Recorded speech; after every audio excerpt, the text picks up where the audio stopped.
Welcome home to USA Global TV and Radio, a place where dreams take flight, with authentic storytelling, diverse perspectives and meaningful conversations, where global stories unite and bridges are built beyond all borders. Discover world-class education, entertainment, hope and inspiration. Together, we're building bridges worldwide. Subscribe to our channel, USA Global TV. Download our app, USA Global TV. Be our guest or join our team. Visit usaglobaltv.com. Thanks to our founder and executive producer, Dr. Jacqueline Kerbeck. Music score by Yeffy Tang from Cloud Road Music. Voiceover artist Mike Porter. Creative direction by Paul Garcia. USA Global TV and Radio. Your home for global connection. All rights reserved. This video and its contents are the exclusive property of USA Global TV and Radio. Unauthorized use, duplication or redistribution in any form is strictly prohibited. Howdy y'all, Red O'Loughlin here. We're on the Corner Bookstore. And today my guest is she's been with us before, Tricia Copeland, but she's appearing today as under her pen name. And so we're going to get to really know her well because of her series coming out. A little bit about me. I have a book coming out in July. I picked the date July 4th, and that is my book called Aging Sucks. And it deals with the primary hallmarks of aging, the primary hallmarks of health, and some of the pathways of disease, and what we can do to control not only the disease later in our lives that may pop up. It seems to be something that happens all the time as you get older, but also what can we do to keep ourselves in good health, look as we're getting older. That plus the fact this is the first of my 3 shows back to back today. So the next show is going to be The Wise Ones, and then I have my own show called Talking Heads later on. So that's enough about me. Let's go ahead and before I get started, let me go ahead and remind anybody, if you're watching today on YouTube, please consider joining us as subscribers on USA Global TV and Radio Network or on the Dr. Jacqueline Kerbeck YouTube channel. Really appreciate that a lot. Thank you. Tricia Copeland, please join me.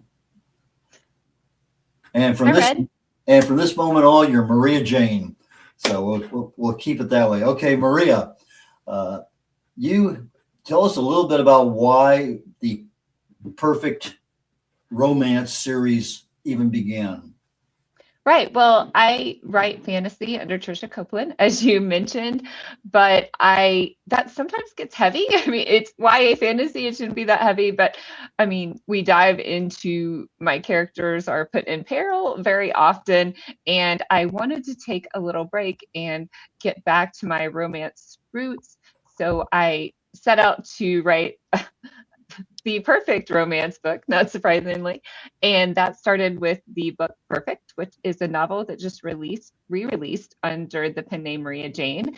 It is actually an alternate ending romance. So you get to pick your own ending and see maybe which path you think is best for the main character, Chloe. Kind of like the movie Clue. Right. It could be a Netflix game. Yeah, it's 3 different endings for that movie, and they were showing, nobody told you that, but you went to the movie theater and then you start comparing. No, that wasn't how my movie ended. And of course, on TV, you can see all 3 endings. That's kind of neat. But so the Perfect Romance, is this in the eye of the beholder? It definitely is in the eye of the beholder, and it's meant to showcase that there may be different versions of perfect for our own lives and for our lives at different points as we go through, high school, college, out in the workforce, just different transitions that you may find in different situations that you may find yourself in where, you might not expect to meet someone, maybe a different personality than you were once attracted to, or just those different stages of life that give us different opportunities and different people being right partners for us. Yeah, it's interesting. A lot of times we kind of think we know what we want, and then all of a sudden we bump into somebody and they've captured us. And that capture can lead to marriage and a really happy life or divorce or whatever. You never know. but few of us ever sit down and really decide, way back when, what am I really looking for? What do I want in a relationship, a perfect relationship? And sometimes that relationship doesn't necessarily unfold during the romance part of things, because you're here, your partner's here, then all of a sudden you graduate, you move to a different city, new jobs, kids, everything in the world happens, and that 15 to 35 years, that 20-year cycle there, where you're leaving your teenage years, and all of a sudden your brain is still transitioning into about 25, and then it becomes mature and doesn't age anymore. But you're exposed to so many things. So how do you define a perfect romance? Well, I think it's what maybe either perfectly complements you, or not perfectly complements you, but complements your personality, and someone who supports you, and someone who is there to bounce ideas off of. And I think, a romantic partner doesn't have to be 100% of your support system. I mean, I have many friends who will, be there for support in different ways than maybe a romantic partner would be. So also not like expecting 100% from one person can offer a little bit, broaden, your perspective on what your romantic partner should be. It's interesting, because when you're dating, and let's say that there's some little annoying feature, you ignore it because it's not important then. But 5 years into a marriage or 10 years into a marriage, and that same habit is still there, and you want to change it. And, July will be 58 years for my wife and I being married. And so one of the things that I look at is, you married somebody for who they are, good and bad, accept it, don't, let it go, whatever it is. And so when you say, I'm not there to change somebody, as much as they may need changing in some cases, the minute you start trying to change things, it causes chaos in the environment that you're living in, and things are not the same then, because it's interpreted differently. And so when you're talking about a perfect this, a perfect whatever, I think that perfect is there at that point in time, and as things grow, it has a tendency to shift and grow as we mature, because when we mature, we see things totally different than we did, even just 20 years ago. So anyway, but we're getting into the psychological end of things and not into the real meat of things. So let's go ahead and talk about, you have, how many books have you written so far as Maria Jane? So, right, Maria Jane, no worries. There are 4 books. Well, I guess 3 are out now. So the first book, Perfect. Then the third book, As Close to Perfect. The fourth book, Perfect Office Pact. And then the second book re-releases in May. So that will be Perfect Always, which is Chloe's kind of ultimate story. Yes, that's the book. And then Perfect Series, the 5th book, featuring a different character, comes out in June. Okay. The characters are basically the same? No, so they are different characters Perfect and Perfect Always has the same main character, which is Chloe. And then the first book, like I said, is the alternate ending, different versions of her life as she makes different decisions. The second book, Perfect Always, is her, ultimate love story. And then with As Close to Perfect, the perfect book, we switch gears and we look at her best friend Bree and her love interest. And then in Perfect Office Pact, we look at another friend and their friend group, Mira. And then in what will be releasing in June, Perfect Secrets, we look at another friend of those, Elle. Okay, so is this going to be like a dozen, 2 dozen, 3 dozen books in this series? I'm going to keep going as long as I have friends who have fun love stories. I plan to keep going. Oh, fantastic. I'm glad to hear that. How long did it take you to write that first book? Wow, it took me a minute to figure out how, because for whatever reason, I didn't want to just write the traditional romance of, fall out of love, fall into love, perfectly happily ever after. So it took me a minute to think about what I wanted to do differently. And then when I had the idea how I could structure it and what those different versions of her life look like, and, how, if someone would like that type of book too. Okay, so take you a year, months to actually write Um, the book? it probably took me a year to come up with the idea and really think about the format and make it work. And it's this current time frame? Yes, they're contemporary romances. Okay. So you didn't have to worry about what happened in 1850 in London. You have knowledge of everything. That's pretty. So you have character development, you have location development, you have a lot of different development. So did you hire a developmental editor for this?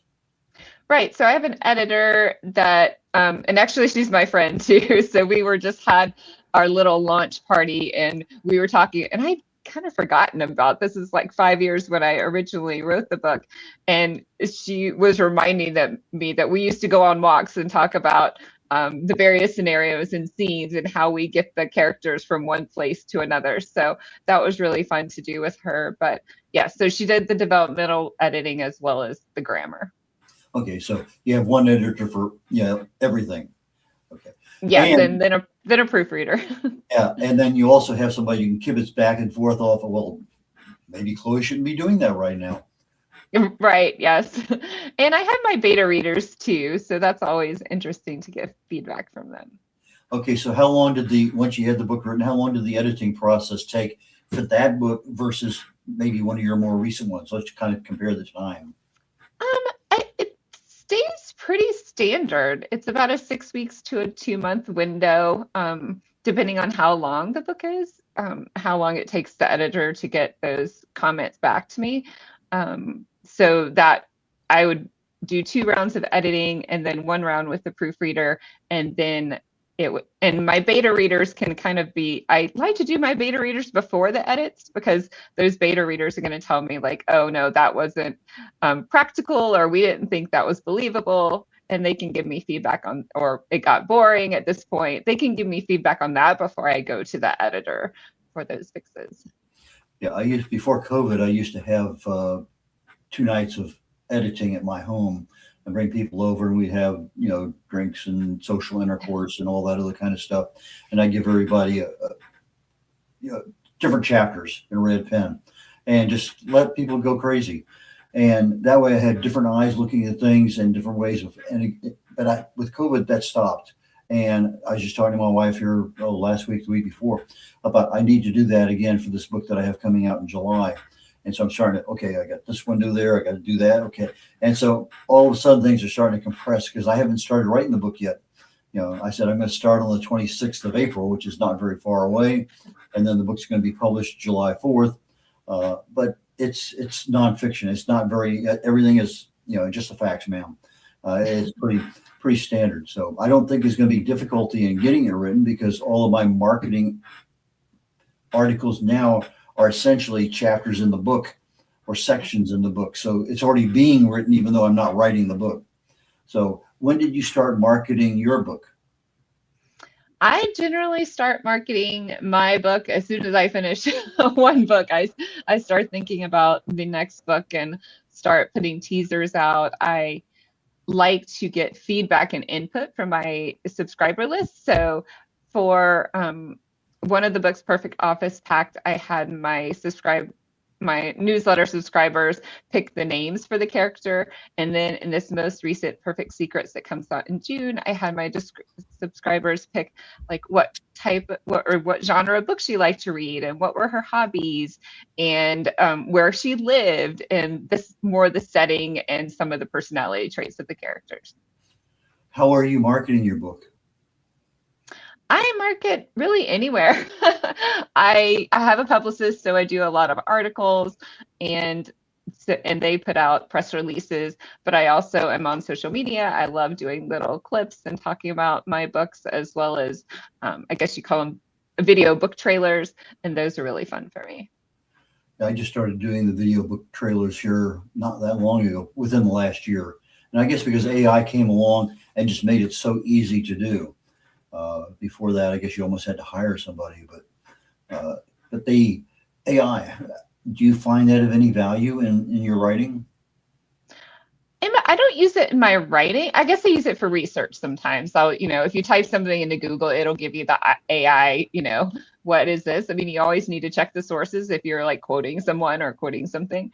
But so that's really the only way I use AI. I like using AI to create smaller clips from a longer video. That always is good. Okay, so you're using it as a tool for your video primarily. Yep. And for all of us, we use it for the last decades on spell check and grammar check and things like that. We never realized how powerful it was going to be down the road. But, I've noticed here recently, I use Grammarly a lot, and now it has an AI fold into it that is just absolutely unbelievable for the kind of writing that I do. I'm just amazed at how well that thing is just growing. But I use it for my research, and I use it for everything. In fact, I have a conversation with my AI probably every day, at least an hour. It seems like almost like I'm dating my AI.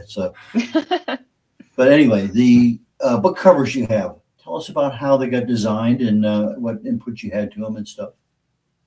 Right. Well, I wanted them to be really, what is the word? Nondescript, because definitely in Perfect, there's 5 different love interests, and one's her high school sweetheart, one's a college romance, one's someone she meets in Paris. And so I really wanted it to not, give any hints as to maybe which love interest she chooses in the end. So the reader could just kind of fill in those blanks for themselves. Do you have a preferred romance author that you like to read? Oh, I have several. I love Emily Henry. I love Abby Jimenez. I think Mari McFarlane is one that I just started or just recently read one of her first one of her books that I just read. I really liked her. So I have several that I pay attention to and grab up their next release. Now, are these books historically written, or are they also contemporary?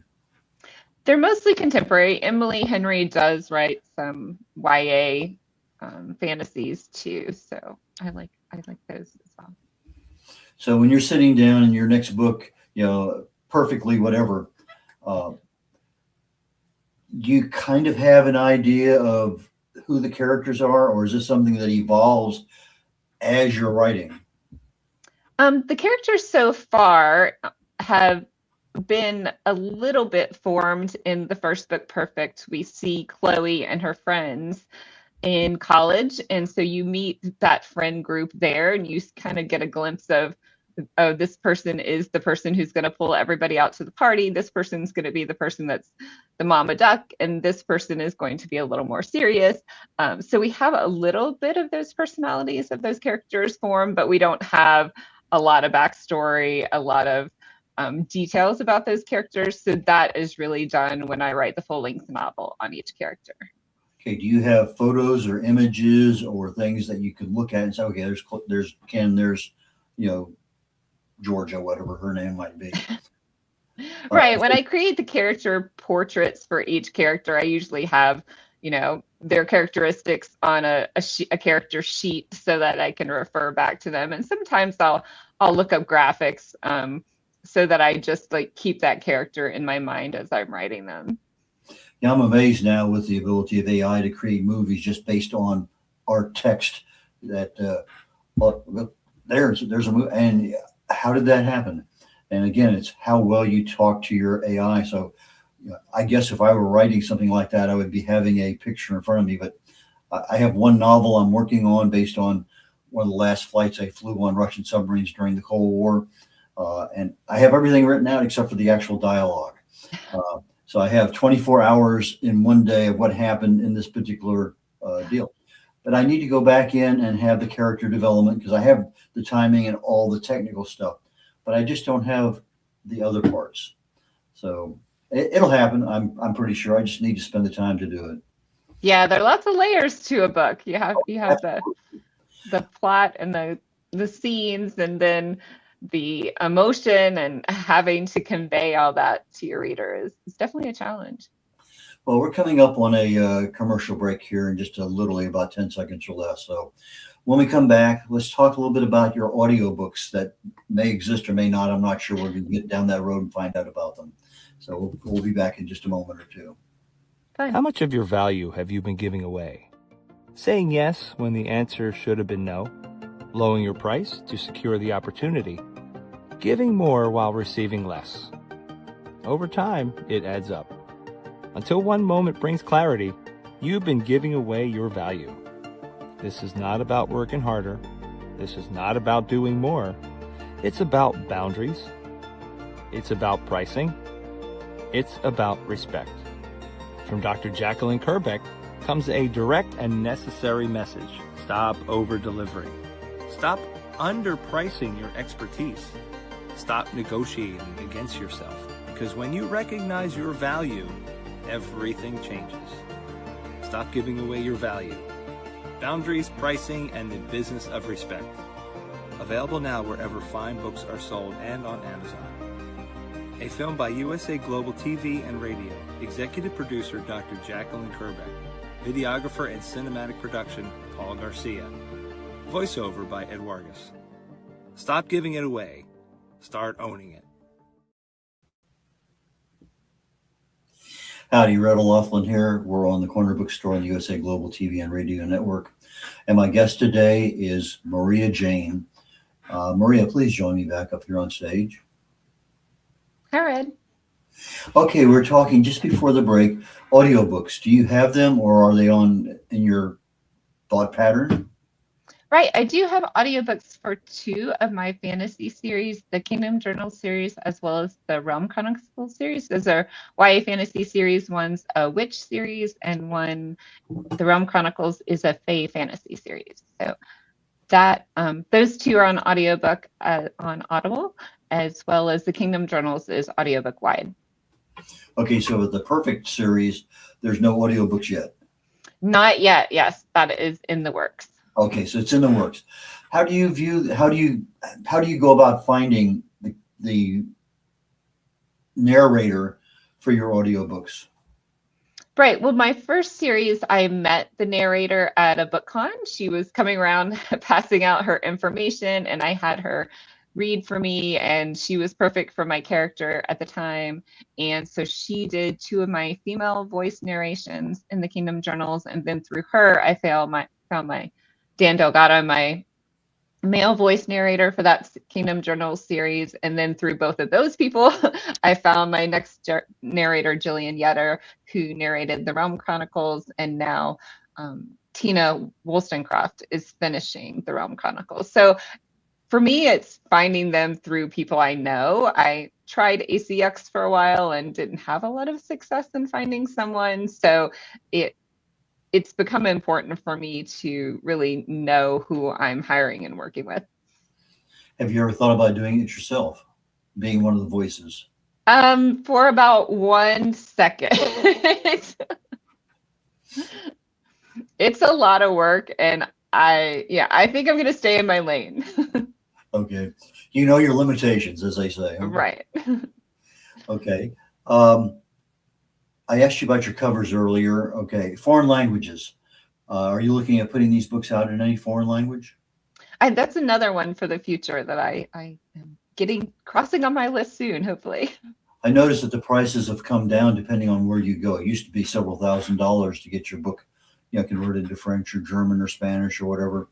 But now I'm actually giving it some serious thoughts for some of my shorter books just to kind of check it out. But I go to Fiverr.com and they have people there that are fluent in, Portuguese and English and Spanish.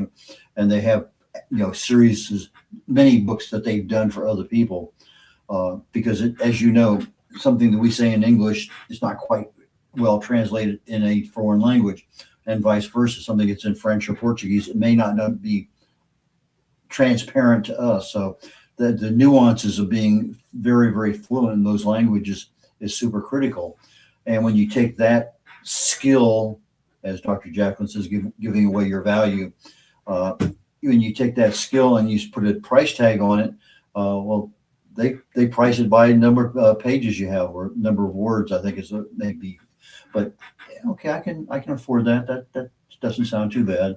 So that might be something just to think about down the road. Yeah, I think it would be a lot of fun, especially I have some Hispanic characters. So I'd like to, definitely think about Spanish language as well as others. Especially if your couple ends up in a foreign port on a cruise and they get lost or who knows what. There's a lot of things that can happen once you get off a boat. That's sort of like the Vegas thing. What happens in Vegas, right? Well, last year was the first year my wife and I actually went on a cruise, and we just got back from a cruise about a month ago, a little over a month ago. And so it's something we haven't done, but I noticed when you're on there, they are very, very emphatic about when you leave the boat, make sure you have your passport, because the boat's leaving without you. It says if you don't have your passport, if it's on the boat, you're not leaving wherever you're at without a lot of trouble. So make sure that you may get stuck in one of those situations you can't get back to the boat. Make sure you have a way of getting out of the country in order to do that. And so I guess that's happened more than once. That would be a hard situation. I did lose my driver's license before I had to get on a flight one time. And fortunately, after an hour in the little security room, they escorted me through the line. But and I had a good Samaritan that found my driver's license and mailed it back to me. So. Oh, wow. I've actually done that twice. Somebody has left a driver's license and we managed to get it mailed to the person. That's, I had no idea who they were. It was just take an envelope, mail it. Thank you very much. End of story. I found a wallet in fact, I was thinking about this a couple of days ago. I found a wallet over in Okinawa. My wife and I were doing something, and I guess somebody left the table, and it was on the floor. I didn't know what to do. I just put it in a mailbox. I figured, somebody, and I can't read the Japanese, so put it someplace where if there's something in there, they'll tell them, somebody from the mailbox, a postal system should know. But yeah, you lose something like that, it's like losing part of your life. It's just, there's so much tied up in that one little piece of paper. You said earlier your perfect romance series, and right now you're changing characters, and the 2 books from now we'll have 2 new characters that are you don't even know who they are yet. And so what are you looking? I mean, romance is romance. But how are you keeping the romance where it's going to hook the people into, okay, I can't wait for the next one to come out? Right. Well, I'm trying to vary the tropes of the romance. One of mine is enemies to lovers. One of mine is kind of friends to lovers. There's a small town romance. There's perfect secrets, gets into secrets, obviously. So that one becomes a little bit edgier. But I'm just looking at, the diversity of people and life and situations and coming up with new plot lines and I guess fun situations that the characters have to get themselves out of as they're in search of their happily ever afters. Okay, so you're situationally developing things that the characters will eventually fall into. In some cases, yes. Like I haven't done the trope where you have a grumpy sunshine, or you have, a forced proximity, or you have, a fake boyfriend. So there's all those little romance tropes that it's just fun to put characters in those different situations and see how they come out the other end. So do you see, obviously when you read things, you kind of, okay, that's kind of neat. And I see TV or movie or something. Well, that's really a neat way of doing that. It's like there's a movie out right now I want to see. I'm not sure I'm going to get a chance to see it before it's out of the movies. But when I read the book, I fell in love with the book. Can't wait for the movie. Well, they actually have the movie.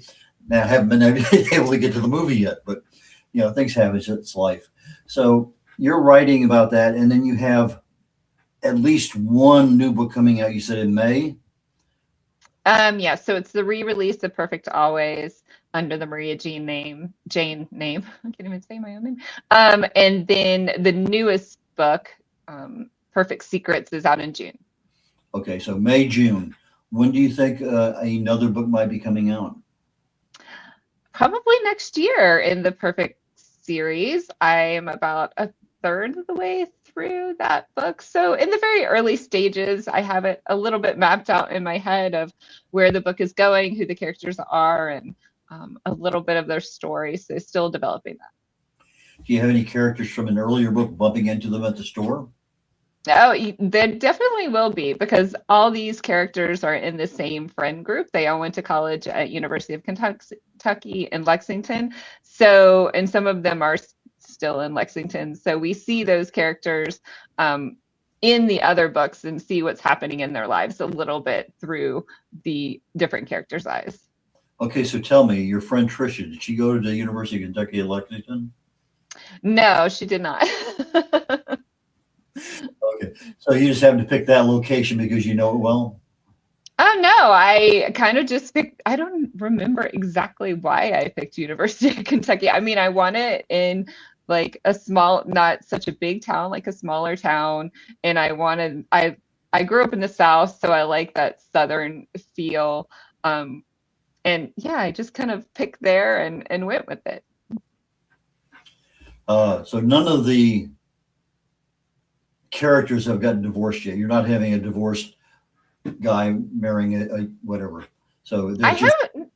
Okay. I haven't done that yet. Yeah, all my characters this is their first, I guess, engagement or marriage. So I think I do have some ideas. There's some characters that the first character, Chloe, who is the first two books, she went to Paris and she met some people in the fashion industry.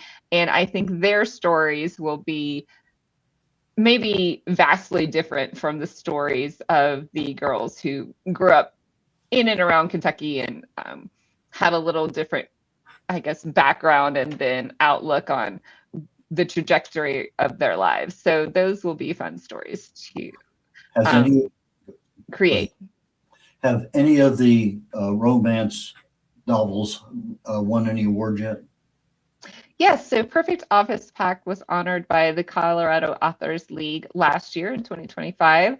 So that was very exciting to win their silver award in the romance category. In the tag that we have for the show, it talks about stories, struggles, and silent criticism. We haven't talked about silent criticism yet. Is that something you want to go down that road? We could. I was surprised to see that there too. So I think I do write about a diverse group of characters, and obviously I'm a white American, but I do write about a Hispanic character. I write about a Black character, and sometimes that can be not received well from readers. But I kind of feel like it's me writing a vampire character. Like, I'm not a vampire. I can't know exactly how it feels to be a vampire, but I have friends in all these groups of people, and I feel like it reflects the diversity that we experience in the world. So I hope that, by bringing diverse characters to the page, that I can help people see things through different lenses. Okay, so as of right now, there's no Klingons in the future. Not in this series, no. No, the perfect romance, I think we all think we meet somebody and Miss Perfect or Mr. Perfect, we have, as you said, the perspective is ours. And whatever our perfect is, for me, it may be red hair, blonde hair, others going to be blue eyes. We all have our little idiosyncrasies about what we like. I love freckles. I mean, to me, that's one of the sexiest things that I see in somebody. But that's just a little unique characteristic that I have that nobody else knows about. So when I'm looking at perfect, okay, yeah, that's a pretty good. But again, that's just visual. That's the facade. But when you start getting into what is that person? Who is that person? What are their values? How do they react? That's a little bit more difficult to dive into. That doesn't happen on the first date. Right. Yeah. Those things do take time. I mean, I look back at my first date with my now husband, and I wasn't so sure of him. I mean, he was driving a car that didn't have heat, and he, he wasn't the snazziest dresser, but I got the real authentic person. And over time, you discover more of those character traits and real, either consciously or unconsciously learn that they either fit or don't fit with you. Okay.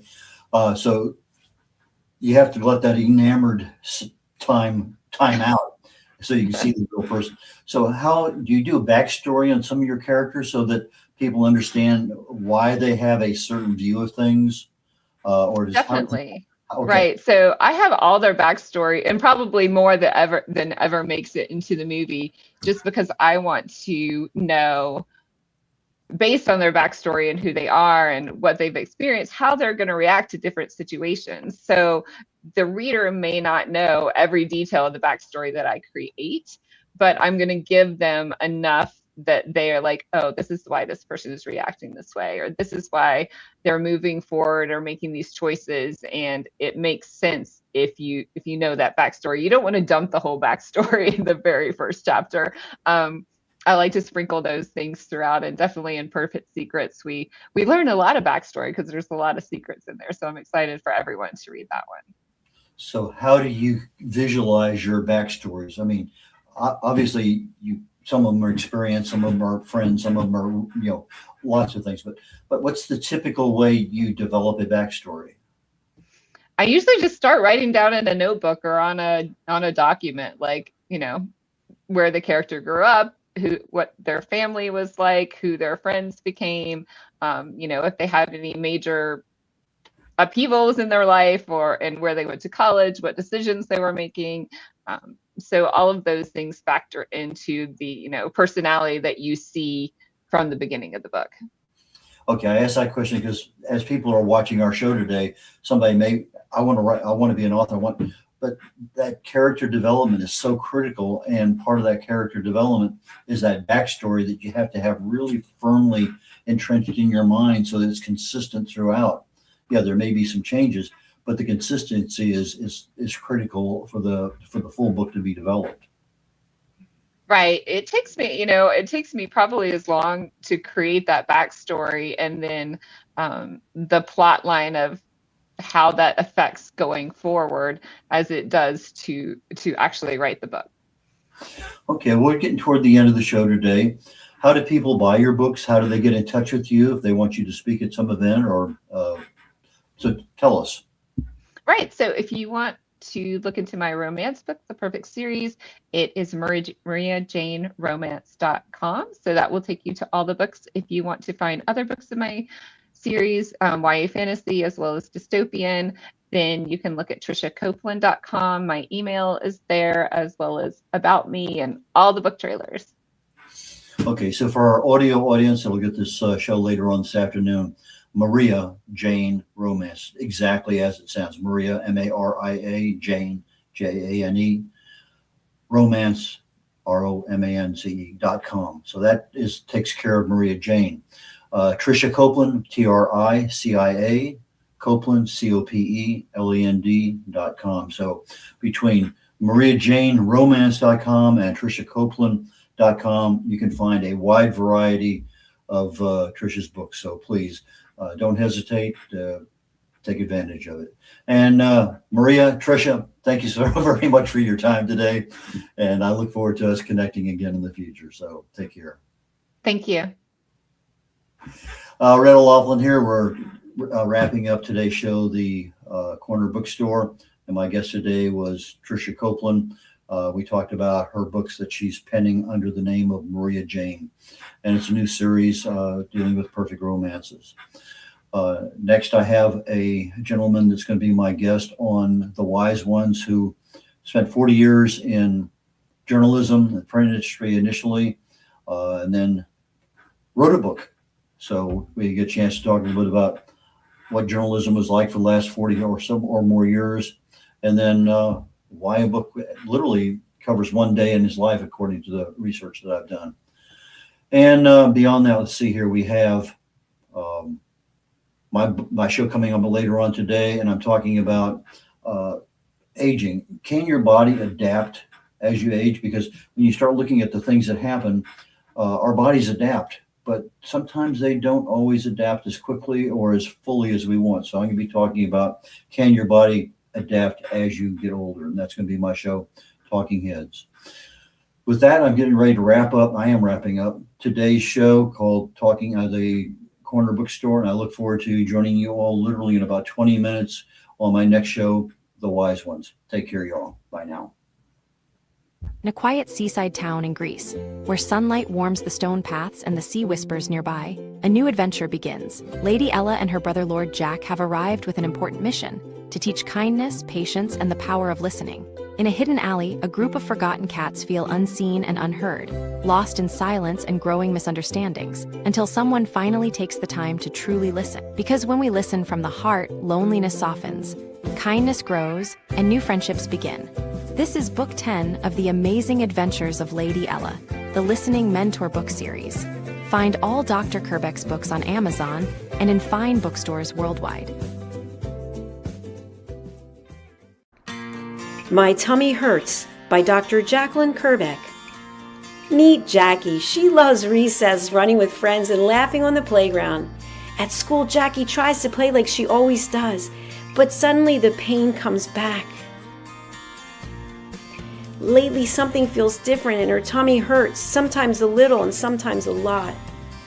With the help of a caring teacher, a nurse, her mom, and a kind doctor, Jackie begins to understand what her body is trying to tell her. Sometimes tummy pain is more than a simple bellyache. Some children live with conditions like ulcerative colitis or Crohn's disease. Jackie listens to her body. She asks for help. She knows she's not alone. And Jackie finds her way back to running, laughing, and being herself. My Tummy Hurts, a kid's guide to bellyaches and bathroom troubles by Dr. Jacqueline Kerbeck, available on Amazon and in fine bookstores around the world. USA Global TV and Radio proudly presents Tracy Cram-Perkins, a dementia caregiving survivor teaching how to balance care with peace of mind. #1 resource for dementia caregivers. It's the book Dementia Home Care: How to Prepare Before, During, and After. Over 17,000 copies sold of this must-have guide. And now a testimonial from Tracy Smith. If I was to describe this book to someone who is going through a similar situation, I would underscore how important it is to have some sort of a tool or a guidebook to help you through certain stages. And there's so many, it's such an unknown topic to the average person. And to have this as a reference is essential. It's going to help you get through it personally, as well as help your loved one manage. To learn more, go to TracyCramPerkins.com. Tracy Cram-Perkins is an award-winning author. She's also the host of Dementia Home Care television show. Watch it here on USA Global TV and Radio. Thank you, viewers and listeners of USA Global TV and Radio, for joining us today. We're honoured to have your time and attention as part of our global community. At USA Global TV and Radio, we believe in the power of authentic conversations, meaningful connections, and creating a world of possibilities together. Want to be part of something bigger? Join our team of elevated listeners at usaglobaltv.com, a space where your voice matters and your ability to listen transforms relationships. Stay connected with us across all our platforms for thought-provoking discussions, expert insights, and empowering stories. Subscribe to our channels at youtube.com/c/USA Global TV. Follow us on social media and explore the endless opportunities we're creating for growth, learning, and inspiration. Together, we're not just broadcasting, we're building bridges and changing lives one conversation at a time. For inquiries, contact us at info@usaglobaltv.com. Produced by Executive Producer and Director Dr. Jacqueline Kerbeck. Voiceover by Mike Porter. Creative direction by Paul Garcia. All rights reserved. Visit usaglobaltv.com to view our full terms and conditions.